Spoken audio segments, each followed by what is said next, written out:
기도하겠습니다. 우리를 이끄시는 생명의 성령의 법을 받아들이고 그것이 우리의 마음과 행동의 변화를 가져다 주기를 간구합니다. 주님, 우리의 삶이 성령의 인도 아래에서 하나님께 영광을 돌리고 선한 열매를 이루게 하옵소서. 주님의 성령으로서 살아가는 길에 머물게 하시고 주님의 말씀을 통해 주어진 새로운 삶의 질을 우리에게 주옵소서. 감사합니다. 예수님 이름으로 기도하였습니다. 아멘. 샬롬, 기쁜 소식, 아름다운 소식을 전해드리겠습니다. 이 시간은 생명의 성령의 법과 다른 법들이란 주제를 가지고 말씀을 전하도록 하겠습니다. 우리의 영적 여정에서 중요한 이슈 중 하나로 성령의 강림이 어떻게 우리의 삶과 믿음에 영향을 미치는지 살펴보겠습니다. 우선 이 주제에 앞서 성령의 강림은 우리의 삶에 기적적인 변화를 가져올 수 있는 하나님의 선물임을 기억해 두어야 합니다. 그리고 이것이 어떻게 다른 법들과 대비되며 우리를 어떻게 변화시키는지에 대해서 깊게 이해해 보겠습니다. 성령의 강림은 불가사의하며 그 영향력은 우리의 내면과 외면, 심지어 우리 행동과 마음가짐까지 관여합니다. 이를 통해 우리는 생명의 성령의 법에 순종함으로써 새로운 창조로 거듭나게 되는 것입니다. 생명의 성령의 법을 따라가면서 우리는 그리스도 안에서 자유로운 생활을 살 수 있습니다. 이는 새로운 삶의 시작이며 죄와 사망의 영향에서 벗어나는 것입니다. 생명의 성령의 법은 하나님의 뜻을 우리에게 깨우치고 가르칩니다. 우리가 그리스도와 함께 걸어가며 성령의 법을 따를 때 하나님의 뜻이 이끄는 삶을 살 수 있습니다. 생명의 성령의 법은 우리에게 새로운 자유와 생명을 안겨주는 특별한 은총입니다. 오늘 우리는 성령의 인도하심을 받아 죄와 사망에서 자유로워지며 하나님의 뜻을 향한 여정에서 함께 나아갈 것입니다. 이 자유로운 삶으로 많은 이들을 이끄는 소금과 빛이 되어 나타나길 기도합니다. 이러한 삶의 변화는 오직 성령의 강림과 생명의 성령의 법을 따르는 은총에 의해 가능한 것입니다. 로마서 8장 2절 말씀에서 생명의 성령의 법을 살펴보겠습니다. 이는 그리스도 예수 안에 있는 생명의 성령의 법이 죄와 사망의 법에서 너를 해방하였음이라. 아멘. 죄와 사망은 우리를 감금시키려 하지만 그리스도 안에서 우리는 성령의 법에 의해 해방될 수 있습니다. 생명의 성령의 법은 우리를 이끄는 지도자이자 돕는 조력자입니다. 죄와 싸움에서 우리를 이끌고 그리스도의 자유를 향해 나아갈 때 성령은 우리에게 필요한 힘을 주십니다. 생명의 성령의 법을 따라가면서 우리는 그리스도 안에서 자유로운 생활을 살 수 있습니다. 이는 새로운 삶의 시작이며 죄와 사망의 영향에서 벗어나는 것입니다. 생명의 성령의 법은 하나님의 뜻을 우리에게 깨우치고 가르칩니다. 우리가 그리스도와 함께 걸어가며 성령의 법을 따를 때 하나님의 뜻이 이끄는 삶을 살 수 있습니다. 생명의 성령의 법은 우리에게 새로운 자유와 생명을 안겨주는 특별한 은총입니다.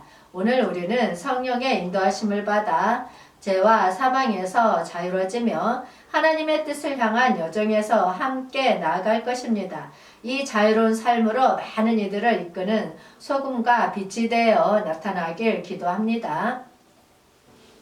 하나님의 나라에 들어가기 위해서는 물과 성령으로 나지 아니하면 안 된다는 말씀을 통해 성령의 강림이 우리의 신앙생활에서 얼마나 중요한 역할을 하는지 이해해 보겠습니다. 또한 물의 세례를 받음으로써 새로운 삶의 시작을 알게 되며 성령은 우리의 영을 새롭게 만들어 새로운 삶의 동력을 주십니다. 이로써 하나님의 법을 마음에 기록하고 예수님의 가르침을 따르며 하나님의 나라에 속하는 길에 성실히 걸어가기를 바라며 새로운 삶의 시작에서 하나님과의 깊은 관계를 맺어가길 기도합니다. 요한복음 3장 5절 말씀 보겠습니다.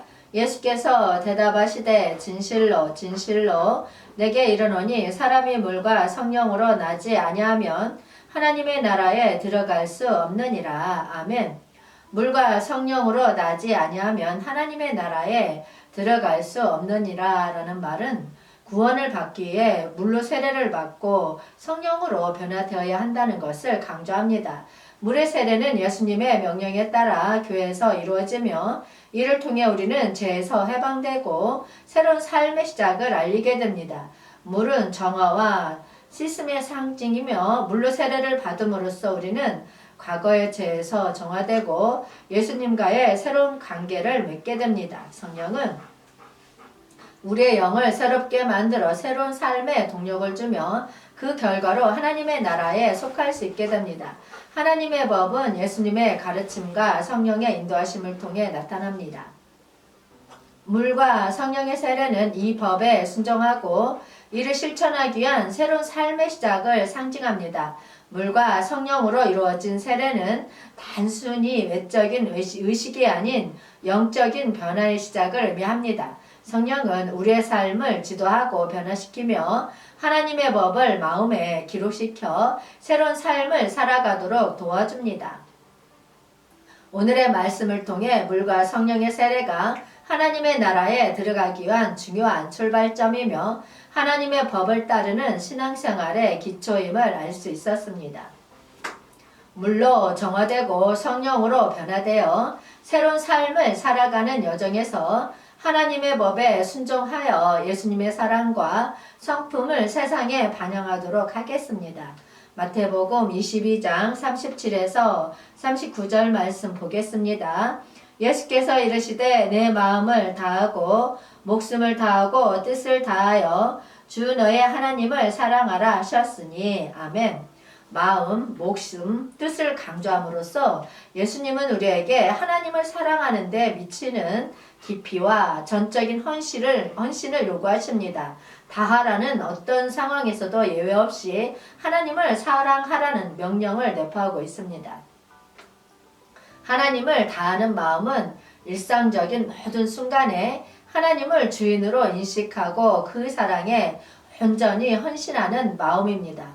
두 번째로 그와 같으니 내 이웃을 내 자신같이 사랑하라. 이웃을 내 몸과 같이 사랑하라는 명령은 예수님의 사랑이 특별한 집단에 국한되지 않고 모든 이에게 확장된다는 것을 나타냅니다. 예수님의 사랑은 인종, 종교, 사회적 지위에 구애받지 않고 퍼져나가야 합니다. 하나님의 사랑은 우리에게 깊은 헌신을 요구하며 이는 우리 주변의 이웃을 내 몸과 같이 사랑하는 일에도 온전히 반영됩니다. 선을 행하려는 마음의 법은 예수님의 가르침에 따라 살아가는 것입니다. 그리하여 우리는 하나님의 사랑을 받고 주변 사람들에게 그 사랑을 나눌 수 있을 것입니다. 우리가 새로운 삶으로 거듭남으로써 성령이 우리의 거듭난 영 안에 존재합니다. 이는 성령이 우리 내부에 계신다는 의미입니다. 이는 구원을 받음으로써 성령의 강림이 일어나고 우리의 영이 새롭게 태어나는 순간을 나타냅니다. 우리가 구원을 받음으로써 옛 영이 죽고 성령이 우리 내부에 임하여 생명의 성령의 법을 우리에게 전하게 됩니다. 이것은 새로운 영적 삶의 시작을 의미하며 하나님의 뜻을 이해하고 순종하는 새로운 길을 의미합니다. 몸팍, 즉 하나님의 법은 이 부분을 율법을 말합니다. 하나님의 법이 몸 밖에 있다는 것을 강조합니다. 율법은 우리가 살아가는 세상에서 하나님의 규범을 나타내며 이는 성령의 강림과는 다르게 외부적인 지침으로서 우리에게 주어집니다. 그러면 이런 하나님의 법을 로마서 7장 22에서 23절 말씀에서 보겠습니다. 내 속사람으로는 하나님을 즐거워하되 내 지체 속에서는 한 다른 법이 내 마음의 법과 싸워 내 지체 속에 있는 제 법으로 나를 사로잡는 것을 보는도다. 아멘. 로마서 7장 22절에서는 바울이 내 속사람으로는 하나님의 법을 즐거워하되 라는 말로 시작합니다. 이 말은 마음의 깊은 곳에서 선한 것을 추구하는 욕망을 나타냅니다. 속사람은 새로운 개념으로 우리의 신성한 요소를 가리키며 마음의 깊은 곳에서 신성한 의지와 선한 욕망을 나타냅니다. 성령의 도움을 받아 성장하고 그리스도 안에서 발전시켜 나가야 하는 내적 자아를 의미합니다. 마음의 법은 하나님의 법, 성령의 법으로 해석되며 우리가 하나님의 뜻을 즐거워하고자 하는 선한 욕망을 나타냅니다. 23절은 내 지체 속에서 한 다른 법이 내 마음의 법과 싸워 내 지체 속에 있는 죄의 법으로 나를 사로잡는 것을 보는도다 라는 이 말씀은 죄의 법은 마음의 법과 대립하여 싸우는 것으로 나타납니다. 지체 속에서 욕망의 늪과 싸우면 죄의 법에 사로잡히는 현실을 바울은 인식합니다. 이것은 죄와의 전쟁이자 우리의 연약한 육체로 인한 도전임을 나타냅니다. 하나님의 법 중 하나로 율법이 존재합니다. 이것은 주로 몸 외부의 행동에 대한 지침과 규정으로 이루어져 있습니다. 하나님의 율법은 우리에게 올바른 행동과 도덕적인 삶을 가르치며 이는 하나님의 성스러움을 반영하는 중요한 지침입니다.